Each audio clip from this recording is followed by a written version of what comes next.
fiainana.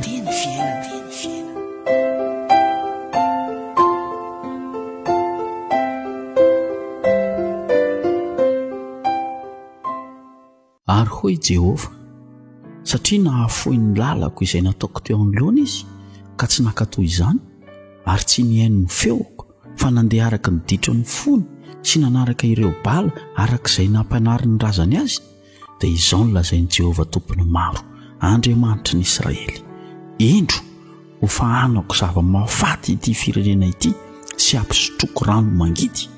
Amen. Jeremia 7:5-12 hatramin'ny 5:12. Mampatahotra sy mampihorohoro izany tenin'Andriamanitra izany ry havana. Ianao ve mandeha an'izany tsy miroro fatratra hoe izany kay ny ataon'i Jehova Andriamanitra rehefa tena mirehatra ny fahatezerany? Hoy ny tenin'Andriamanitra hoe satria tsy mihaino ny feoko, mandeha manompo sampy, mandeha miditra ny fony, dia ho hitany tsara ny ampisehoako azy zany anarako zany. Io le tonga amin'ilay fitenenena ataoko hahalala ny anarako, izaho Jehova Andriamanitra, ny zanak'Israely. Ho ampinanako zava-mahafaty ary ampisotroko rano mangidy. Manondro ny sary ny fahoriana be sy ny ngidin'ny fiainana entin'ny olona izay mivadika amin'Andriamanitra izany tenin'Andriamanitra izany. Ho anao izay mihaino ny tenin'Andriamanitra.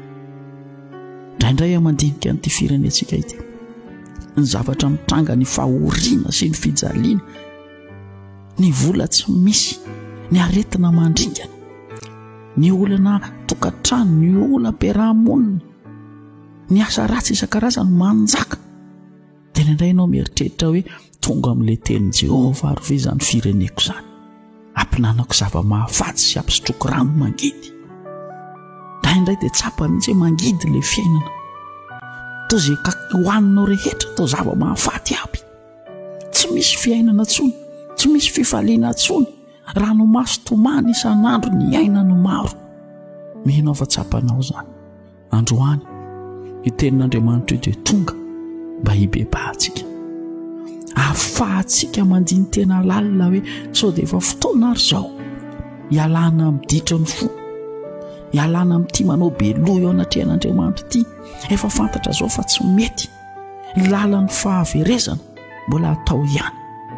Efa fotoana zao ry havana, halaviro ny ditro isan-karazany, halaviro ny ditro ny fo, halaviro ny fanompo-tsampy, ny fanaovana tsinontsinona an'Andriamanitra. Manatona an'Andriamanitra heno ny feoany fa izy anie te hanome fiadanana ho anao, te hanome fiadanana ho an'ity firenentsika ity izy. Tadidio fa taranaka voavidy isika, firenena nalain'Andriamanitra ho an'ny tenany firenentsika. Ny anjarako ny anjaranao dia ny hibebaka, hitaonan'izay eo akaikinao hibebaka, hitaonany olom-patatrao hibebaka, hitaonany vahoaka rehetra hibebaka.